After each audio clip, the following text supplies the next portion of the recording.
you. The calorie are born in a second here. I cannot burn that calorie in 3 months in Canada. Oh yeah, June.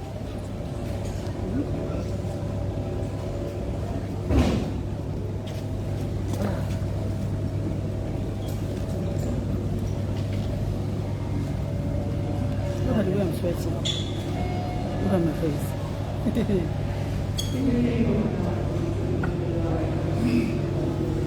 Mama slim down. Now you'll see. Shaking walking so much to hold the phone. Hold this also. Let me remove this socket. We don't have more. This place.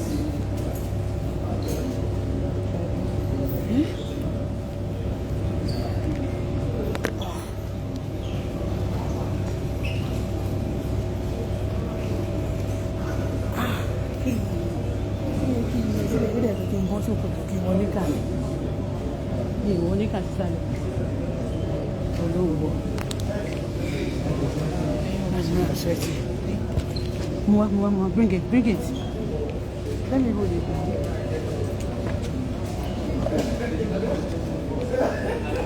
Oh, no, back when. Today my big pocket here.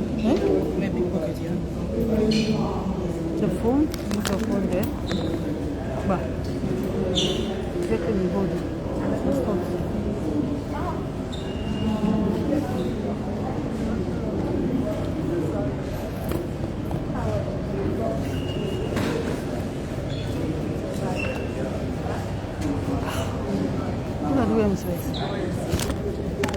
I'm going to shed weight. I'm going to slow down. I don't need to go to the gym. I'll shed weight.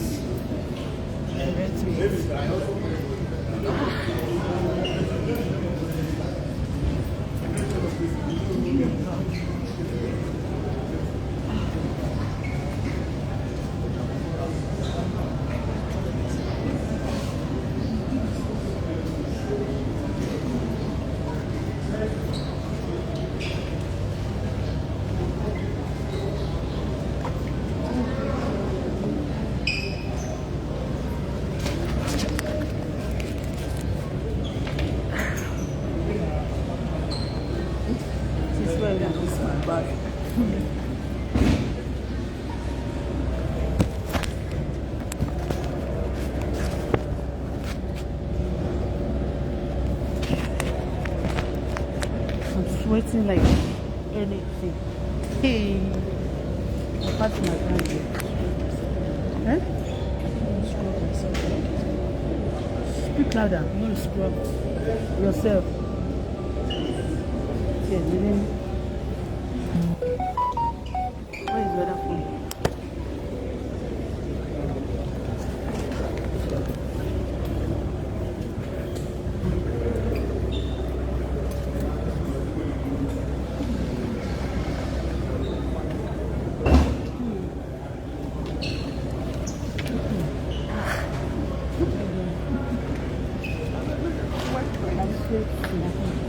Hey, this.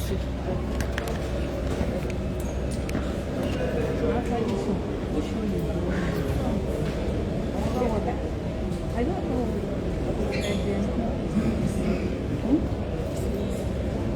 What? The toilet.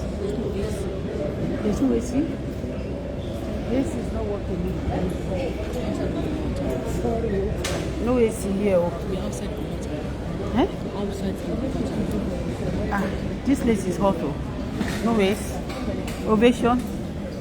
Minister. No AC here. People want to burn.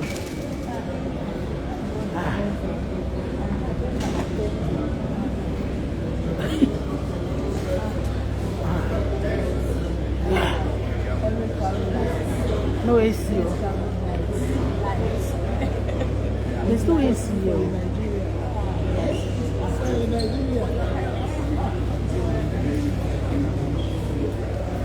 Èèyàn lè dákú sí ìbàyẹ̀ o. Gbogbo la máa ń lọ sí. Toilet. Eh? Kilo? A what? The luggage will be out there.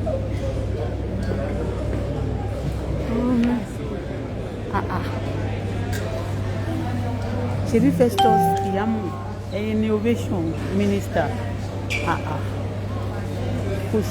Kò sí èsì níbí o. Àwọn èèyàn máa dákú síbí o. Oru tó wà níbí báyìí ó lè pa èèyàn. Ẹni tó bá ní oru inú. Seriously, look at my face.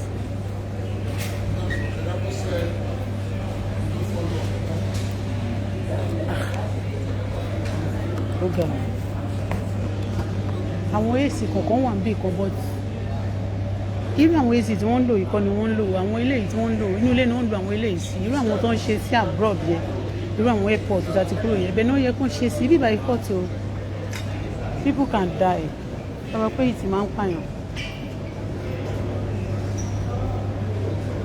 ooru máa ń pa èèyàn ju kíní lọ ooru ó máa ń pa èèyàn.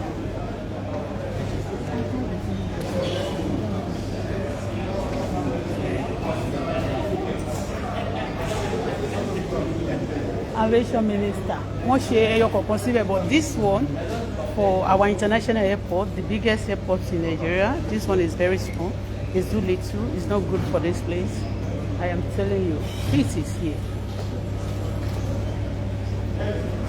kì í ṣe rọ o mi yẹn exaggerate o ó dàbí pé kí n wọnú toilet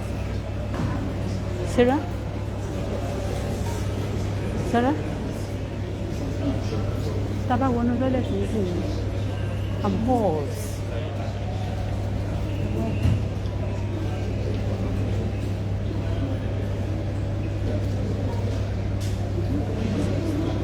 You will turn right. Okay.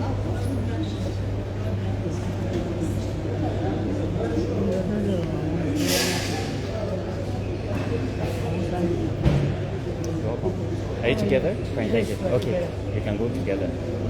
Yes. Good evening. For my aunties. Yeah. I mean, how is work? You can find me. Alright.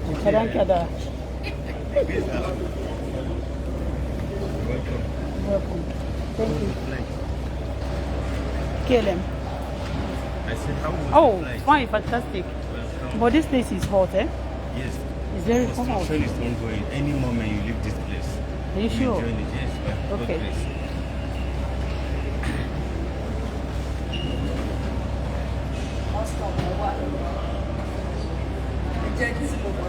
Carry on, ma. Kí lẹ sọ?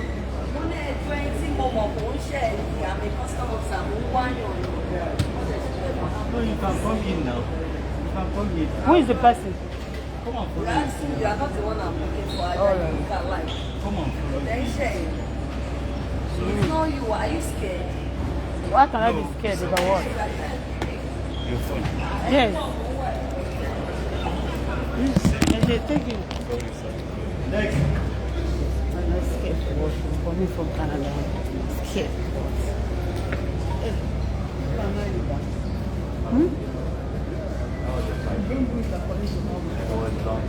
I don't know. Ṣebí wọ́n ti ṣe kí passport kan àwọn ọmọ àti ṣèkè bẹ́ẹ̀ ẹ́ tó ti ti nìbọn tó máa ti ṣèkè.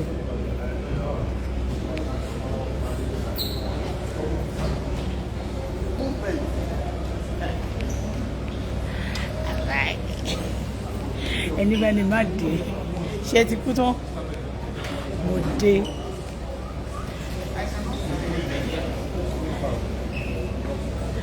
Direct in Nigeria. This place is hot. Those abájọ tó máa fi preach fire, àwọn pastor máa preach fire. Fire is hotter than this, I believe. Look at this. I burn a lot of fat, a lot of calories burned right now without gym. Although it's good for me, but for some people, Oru yẹn máa pa kádà rẹ̀ èèyàn dà sí ni o. Ẹ jẹ́ oru Nàìjíríà ẹ fọwọ́ mi wọ̀ mí o. Ẹ̀yin tí mo fẹ́ kẹ́ ẹ fọwọ́ mi wọ̀ mí kí n tó dórí èèyàn. Oru Nàìjíríà ẹ fọwọ́ mi wọ̀ mí. Mosquito Nàìjíríà ẹ fi ọwọ́ mi wọ̀ mí ká tó bẹ̀rẹ̀ lórí èèyàn. Mosquito Nàìjíríà mosquito ẹ fi ọwọ́ mi wọ̀ mí. Torí pé Yorùbá ló sọ pé ìwọ kókó la máa fi ń wọ̀gi. Ọwọ́ òrìṣà náà fi ń wọ̀ pé wọn kì í falágẹmọ ságbo káwọ òrìṣà míì lójú agbo wọn kì í fẹ́ yẹn ẹdìyẹ sọkò. Mosquito ìlú yìí ẹ fọwọ́ mi wọ̀ mí ká tó wá dórí ẹ̀yìn ìka èèyàn ẹ fi ọwọ́ mi wọ̀ mí. Ọ̀tá mi tí ò báyìí ti kù tán ẹ lọ bẹ̀rẹ̀ ara yín sínú ṣé ẹgbẹ́ àwọn ìdáhùn oru bíbá yìí lè pa èèyàn. Ẹ bá wa pé ọkùn Festus Keyamo ọkùn Festus Keyamo ṣe mọ̀ pé àwọn ò ní rántí ní Canada ká tó má lè sọ̀rọ̀ nígbà tá a wá délé ẹ tó yọ Ọlọ́run wọ́n ní very soon they are moving from this from this place. It's under construction. I believe that, but hell ó ń yájú ni bíbá ìgbóná bí ẹ fàyà.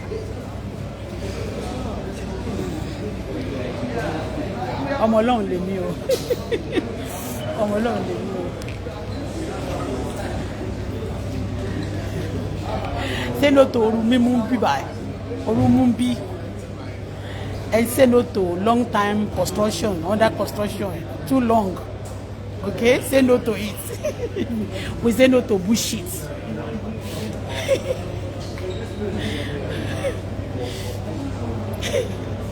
Orumu me. Yeah, wọ́n fún mi tó ẹ̀kọ́ jẹ́ ìjà.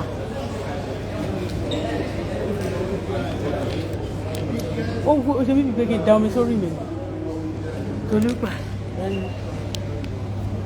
Ìwọ náà lè tún kí ni ẹ̀wọ̀n fẹ́ jẹ́ ilé ìgbé fún ojú mi. You too? Look at you. Wọ́n mi bó ṣe ń ṣàn lára ẹ̀ gbogbo aṣọ ẹ ti wet. Serious.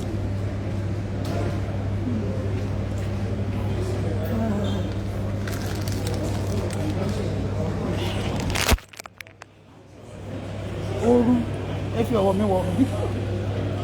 Ẹ̀yin tẹ́ bá ń kọ̀ntró òru ẹ sọ fún wọn kó fi ọwọ́ mi wọ̀ mí o. Ìráyè gbogbo orí orúkọ ìṣe wà ń bí.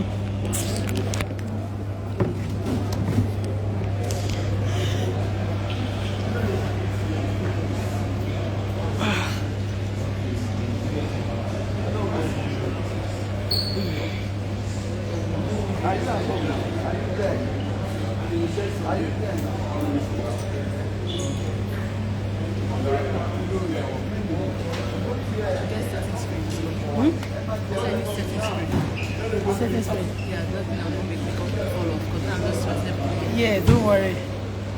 Don't worry.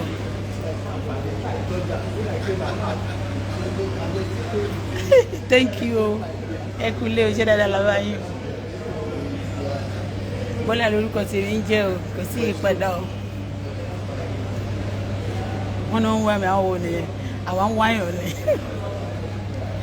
Agbẹ́jọ́ yín lọ sí United Nations, a tún padà wá sílé tẹ́ bá ṣe wèrè, a fẹ́ gbé síbí. United Nations is watching.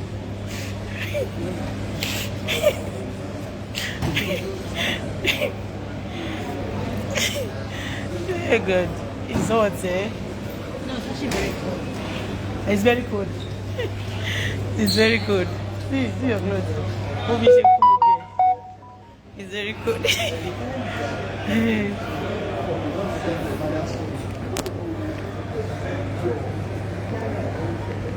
Migration not like she want be. Yeah, don't worry. We'll get it out when we are there.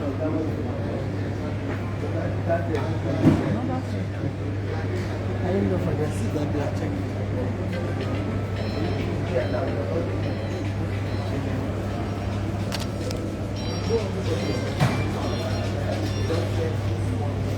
Orúkọ wọ́n máa ń pariwo pé airport wa mọ̀ ọ́ mi tí mọ̀ mo ti gbàgbé 8 years lórí ìjókòó.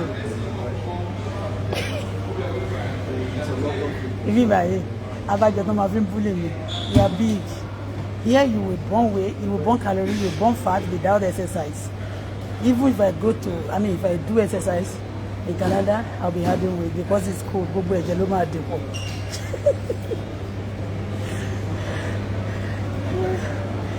Hey, good. Can you get nice? Yeah, we go about it. Yeah, maybe this.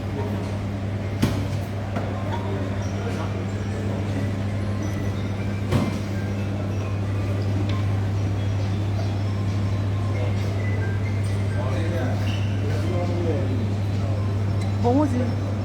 Okay. No, we don't need this shit. Yeah, no, that's not. That's one more thing. How do you are?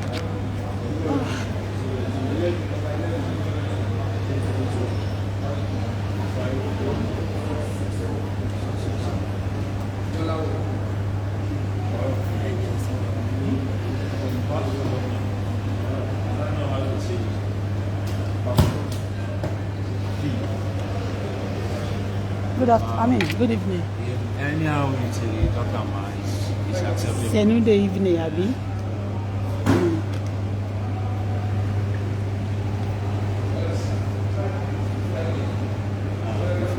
Who could give you seat here? You sit down. No? What happened? No.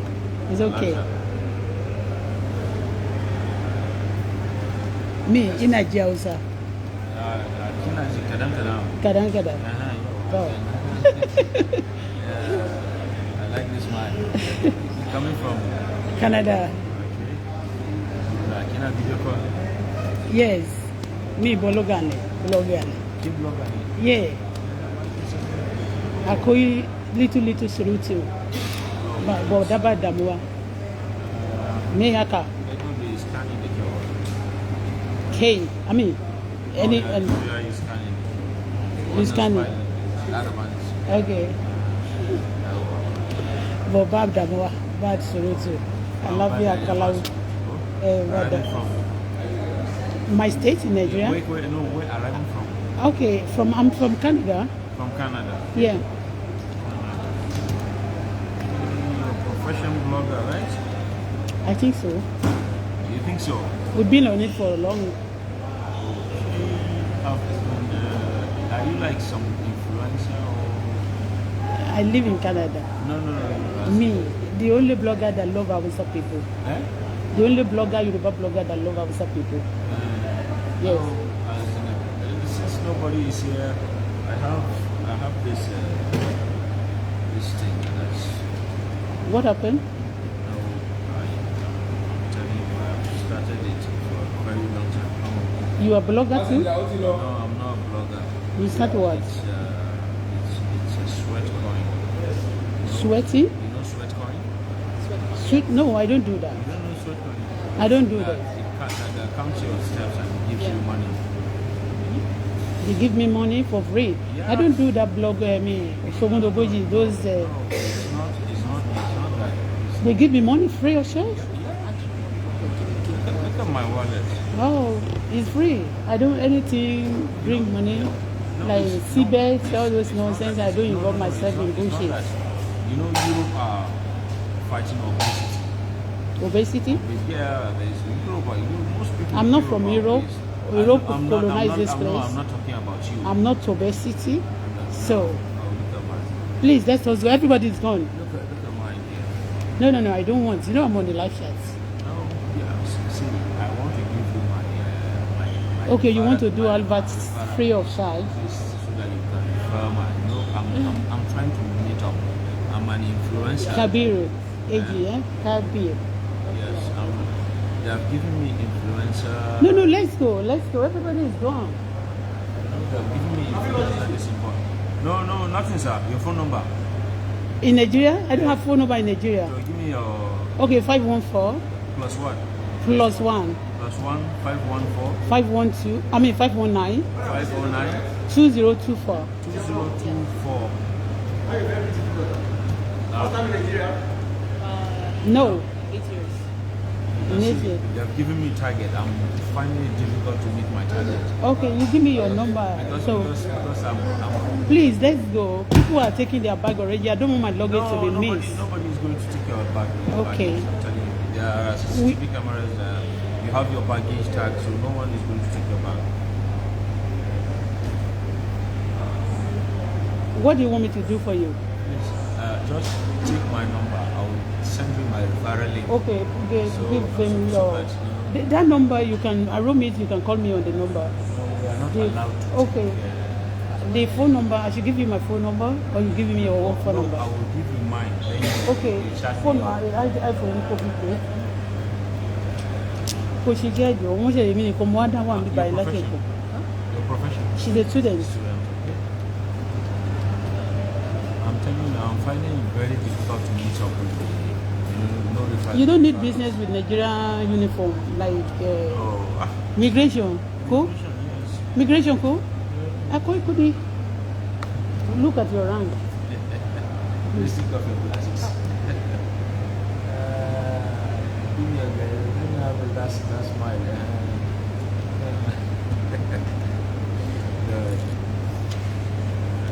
Plus 224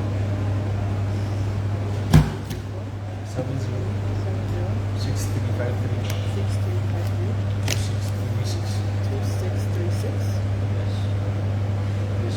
Chat me up, so I will send you my referral. This is Kabir. Are we? Yes. Your name is Kabir. Yes, my name is Kabir. Yeah. I've been on this sweatcon for almost 4 years since when they started it. Oh. Eh? But see, we We have Wi-Fi. There's Wi-Fi. Let's go. Okay, I will call you. Okay. Thank you. Because you can see here, $10 and 26 people. Okay, they give you $10. No, when you refer 26 people, They give you $10. yeah. When you refer, So me, I'll be looking for. Okay, no problem. when you refer 110, they give you In any 25. country or in Nigeria. No, in any country. Okay, they want to file to visit. What did they do about it? They want to give you money. It's just an exercise.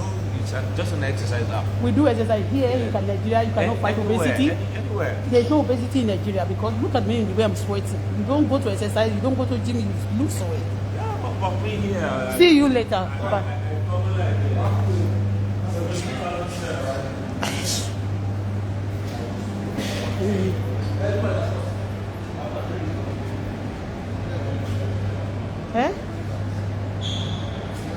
Wọ́n ti fẹjọ́ dá wa dúró ẹ mọ̀ pé níbo ni luggage wà. Oh. Yes, I'm an editor. Mo ti rí báàgì mi níta o. Mo ti rí rapolo yẹn. I saw the rapolo.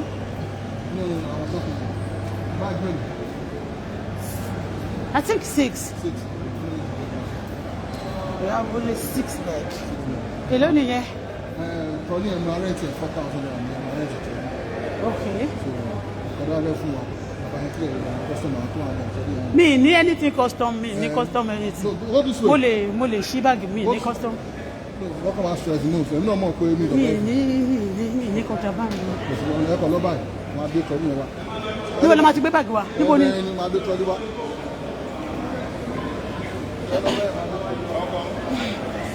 Thank you. Oh, mo kò mo wà lórí láti ṣe. Lẹ́rù máa ṣí ẹrù fún custom. Kẹ́lẹ̀.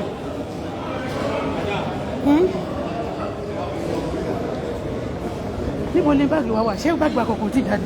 Tó dá wa dúró látẹ̀.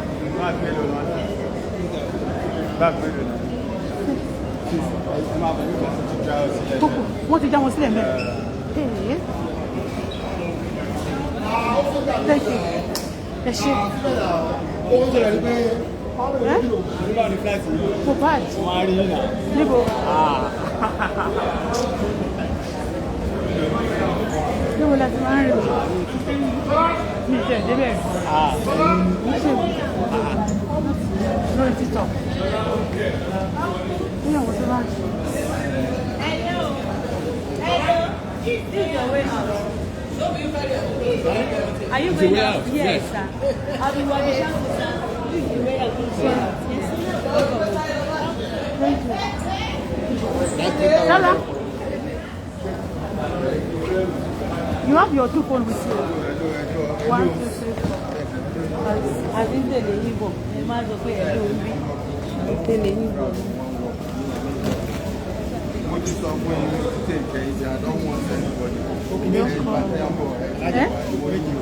No, 6, what to pay? 1, 6.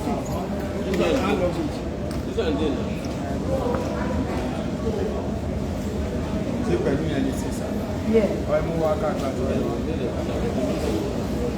Hello, Baba.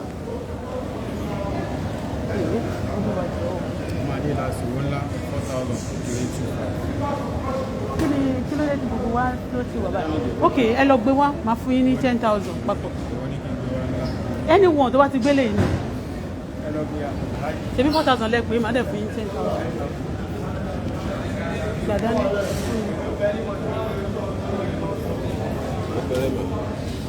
Níbo lọ náà? A máa lọ rí custom, right? Ní ẹ̀rọ custom mi. What's the main receipt? Eh? Okay, that one also is for seller? No.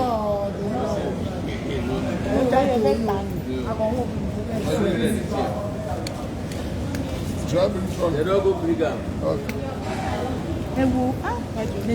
They are enjoying it. Eh? What do you say? What did you say? I want to, I said, they won't be able to one now. But we won't have to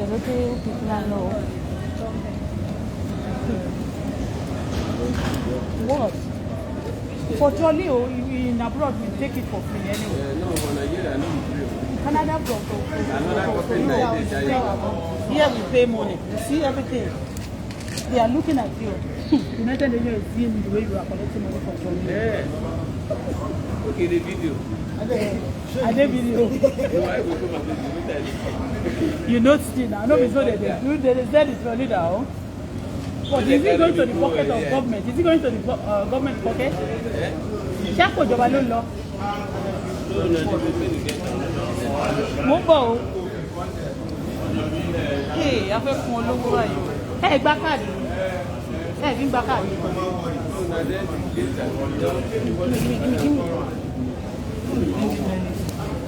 Don't be afraid. Don't be afraid. I cannot intimidate. I cannot intimidate you. Don't worry. People like me, I do know any more work for you. So I'm opening the bank, working for work. So I'm looking for money. Okay? Sorry. Let me check this place. Don't be scared, oh. Don't be scared.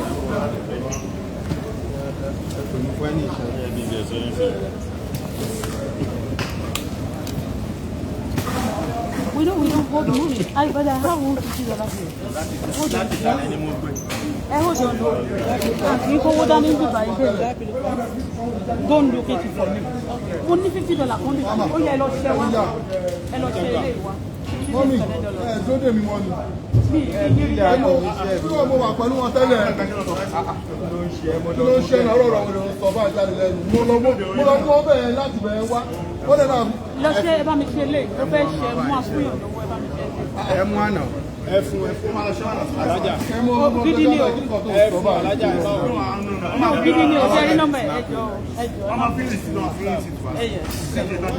Make her help and go change. She don't like. It's not a problem. It's not a problem. Yes. Yeah, that's my daughter. It's not a problem. I do this for. Yeah. So no problem. Hold the phone. But me feed your father. Yeah. I'm not videoing the guy. Go ahead. So I want to give report. Yes. But I'm shaking. What is that? Jẹ́ kó pélé ìsìn.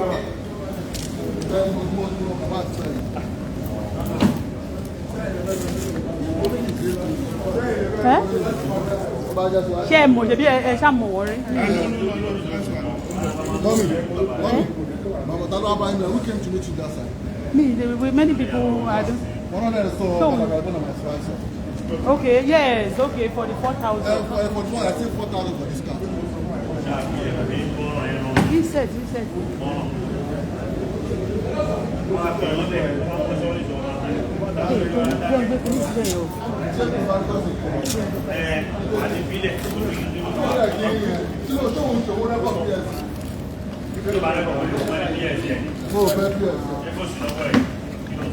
ọgbẹ́ni mo fẹ́ bí ẹsẹ̀.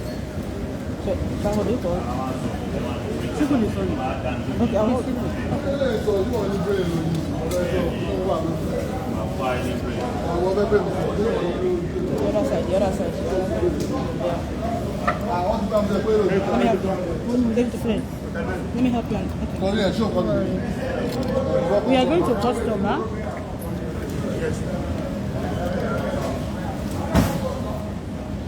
Wọ́n máa sọ sílẹ̀ ṣe wọ́n bí wọ́n ṣe tó ṣe báyìí bá wọn. Àdó iṣẹ́ tí wọ́n ti bẹ̀rẹ̀. So you know, no, don't give them the. This one,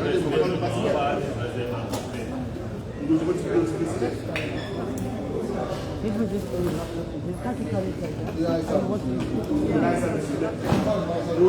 No, also we can have some people. Excuse me. A lè gbé yẹn náà mo fẹ́ gbélé yìí tí ó máa ń relieve wa tábà fi. No, ẹgbẹ́ sílẹ̀ afẹ́ máa ti báyìí ó máa ń yí sí.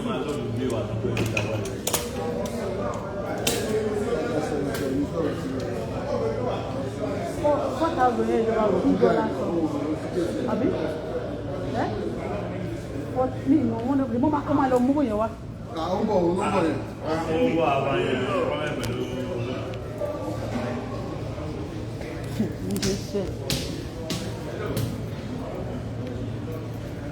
Ọ̀fẹ́ náà máa ń fún wa ṣá ní abroad but ibi báyìí ṣẹ́gun ìjọba ló máa ń lọ àbí àpótá ló ń lọ owó yẹn. Ok, àwọn tún sanwó fún ìjọba.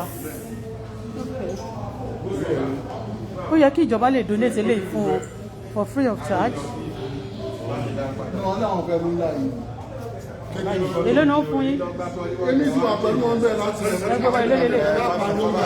sókè. 500 ló ń ṣe. Irọ́ ni. Náà tábà ń lọ ń ṣe máa fi. Irọ́ ni.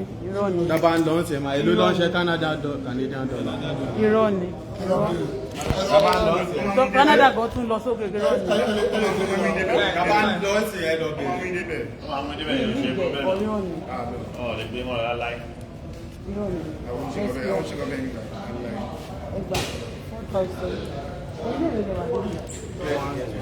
Take my phone. Oh, you should free video.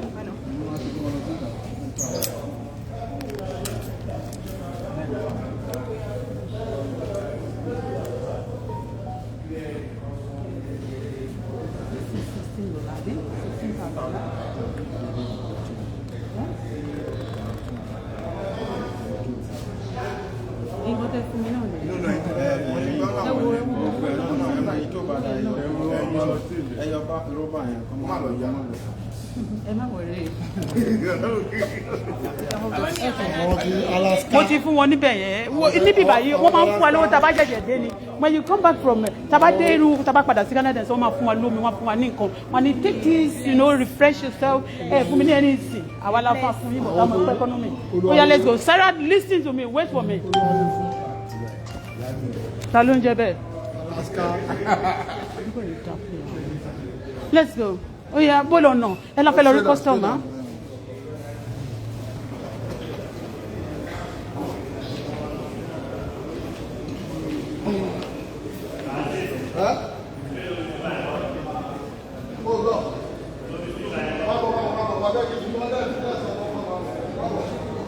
Ibo ló tún lọ? Ibo là ń lọ?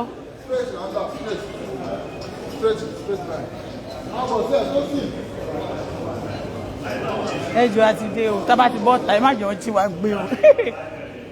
Ẹ torí Ọlọ́run o. Megida náà dùn ọ́là o. Okay.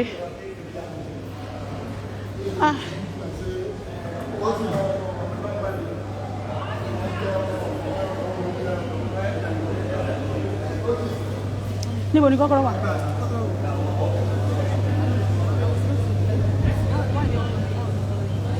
Mi mọ̀. Ṣebí custom ẹ rí bí custom á lọ sọ́dọ̀ custom. Tọ́.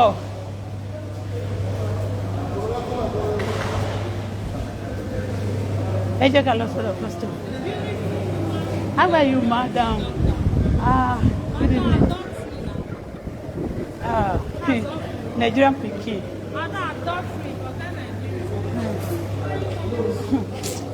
Hey. Good evening, everybody. From Canada. Eh? Yeah. No bus.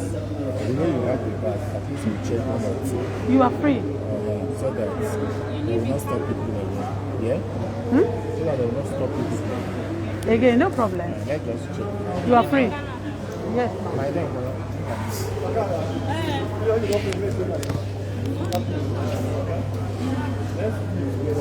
Now come, let's do it together, Oga. Let's do it together, don't waste time. Eh? Come and do it, let's do it sometime. She's here. Mama, no worry. No stress. Eh? So, Mama, don't worry. This one. all right, God bless you. Bami, go with that woman. You know what I mean?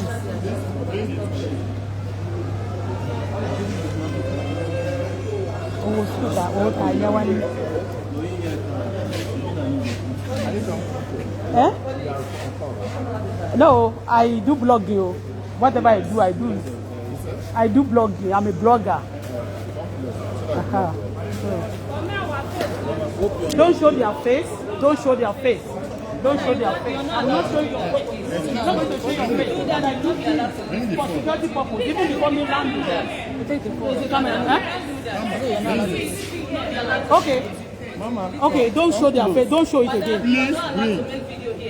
No, for safety. Excuse me. Let me talk. Excuse me, please. For safety. Before leaving Canada, I called Nigeria police to save me.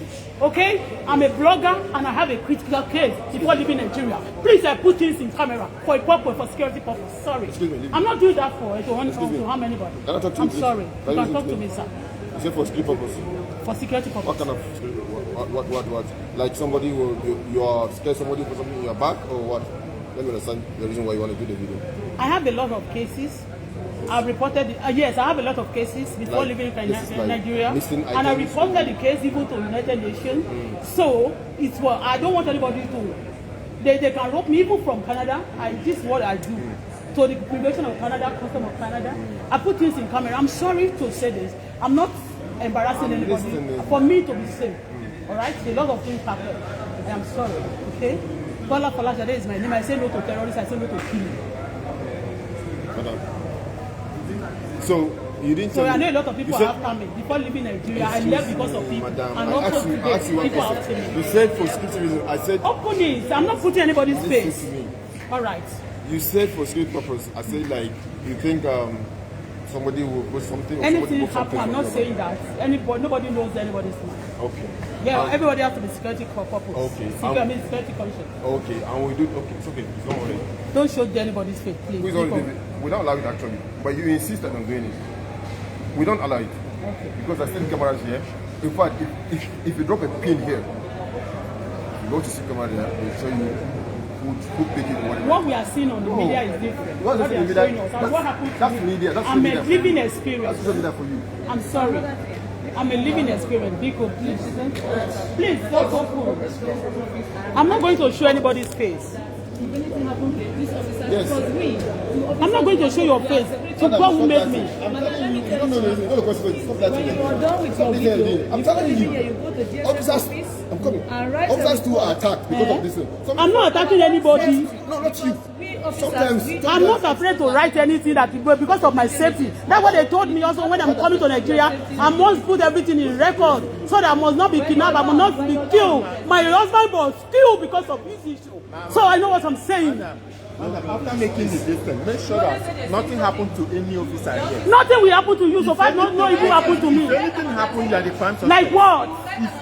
If anything happened to me, the way you are taking it also, if the way anything happened to me, the way you are also taking it, people in duty also will be responsible. I don't want anybody to plant anything in my luggage.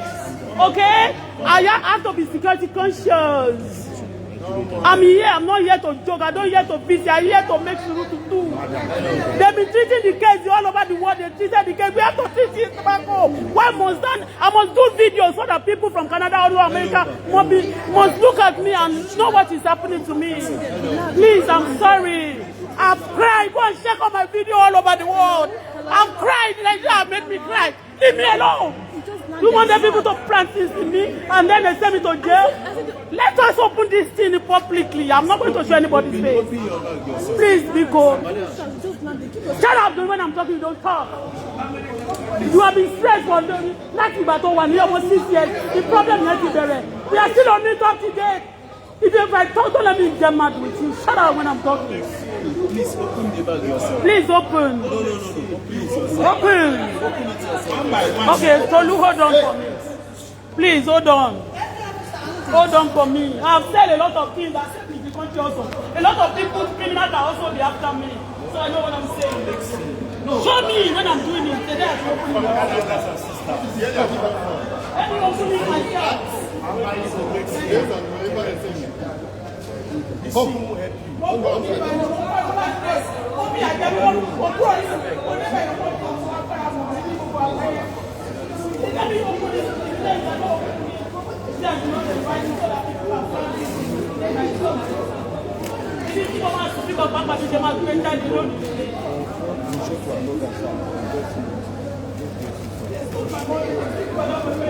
They did anything against me.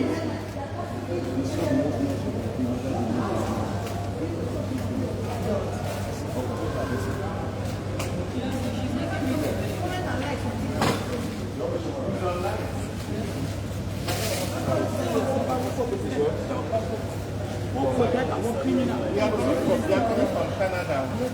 You behave like this. You behave like you. Put here, you put. Do like this. You come to Nigeria. You are showing up. You didn't show that up. For my safety, you are not like you.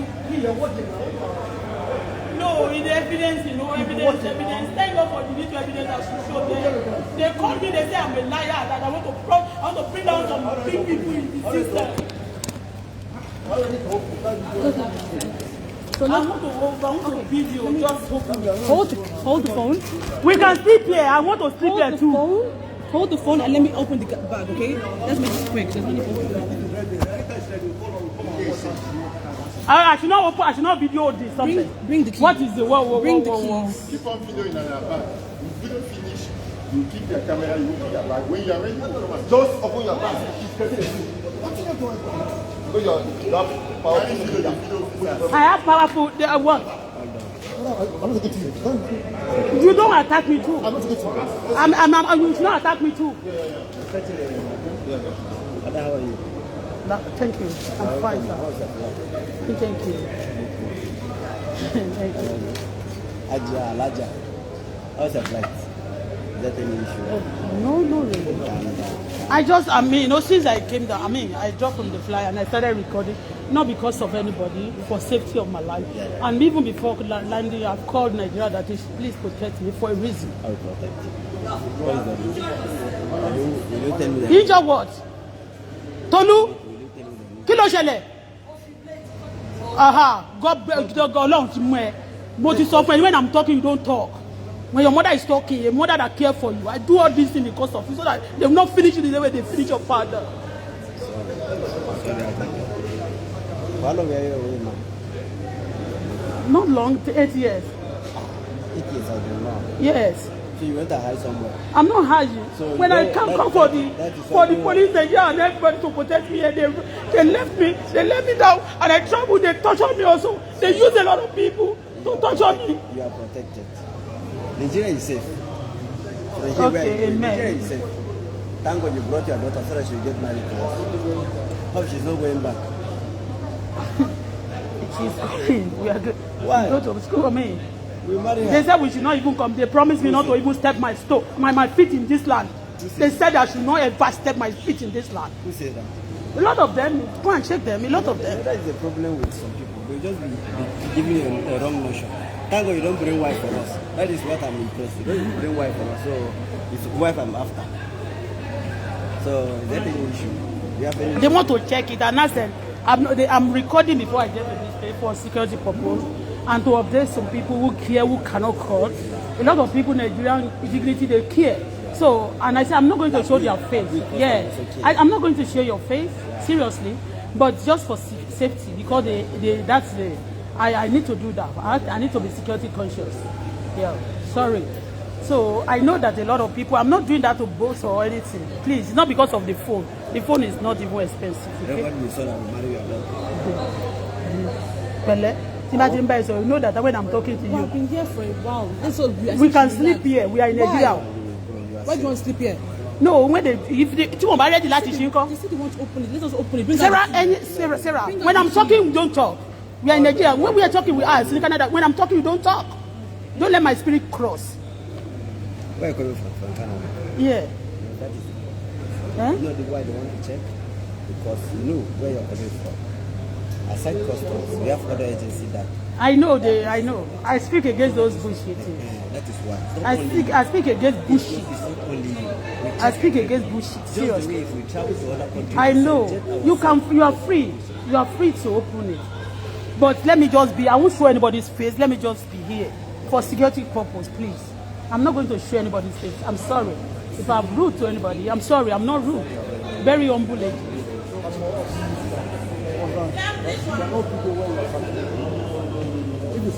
What of if what of if I mean what happened to the video when I'm not going to show your face? You want to open my luggage? Let me open. Shebi is my luggage. No, that camera is there, but me, I'm sure of my phone. I'm not showing your face. I want to show my bag. Okay, I'm not going to allow you to do that. Yes, we sleep here together.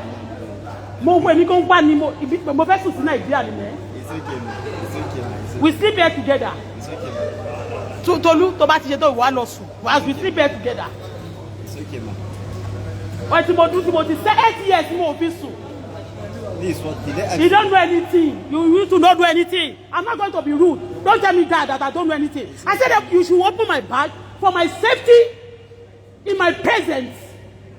And I'm not going to show your face. You say I don't know anything. You don't use your uniform to ride me. And again, I cannot be rude to you. I know my law. I know my rights as a citizen. You don't do that to me because you are a uniform. It's okay, man. This one that you Thank you, sir. God bless you. A pretty woman for me. This one you are shouting. I will not marry her again. I will not marry her again. You know, you brought a pretty woman. Where custom say you will marry, you just a shout. Open the bag now. You want to search my bag?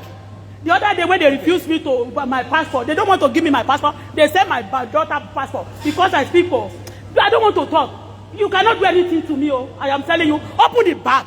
If I have a speech, I want to record it. If I don't have it, let me close it back. But did you trust me? I don't want anybody to plant anything in my bag for safety. Nobody will do. Do you stand gloves?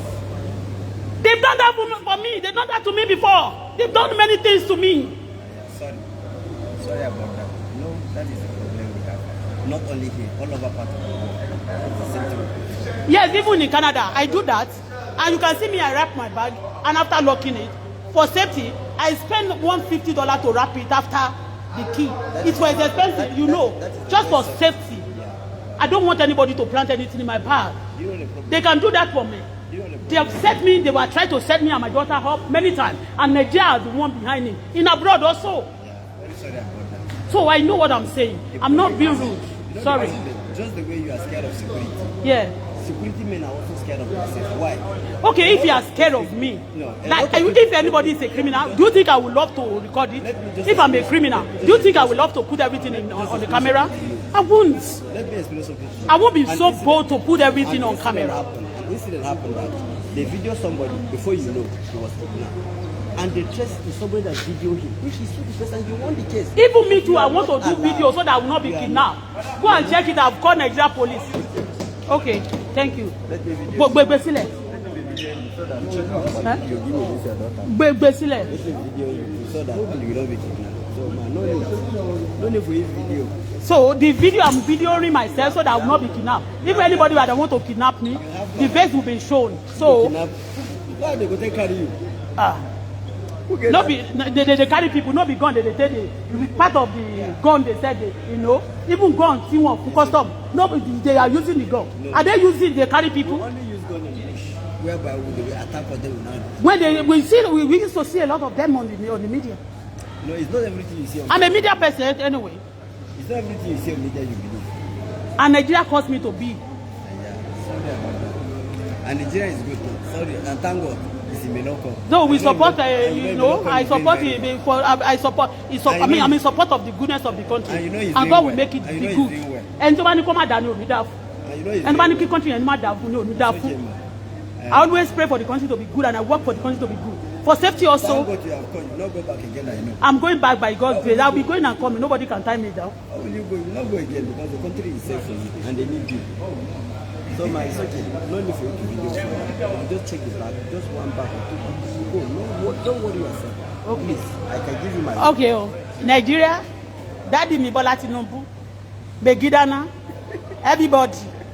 I mean, Uncle, Daddy, IDP, customer. Gbogbo you know ni wọ́n ní kí pa phone. Torí pé n tó sọ̀rọ̀ yìí is an Hausa person. You know I love them. So for that, I want to do that. I love Hausa people and I speak for them. Thank you very much. So I want to do that. I will update you later. Thank you very much. So, thank you very much. God bless you.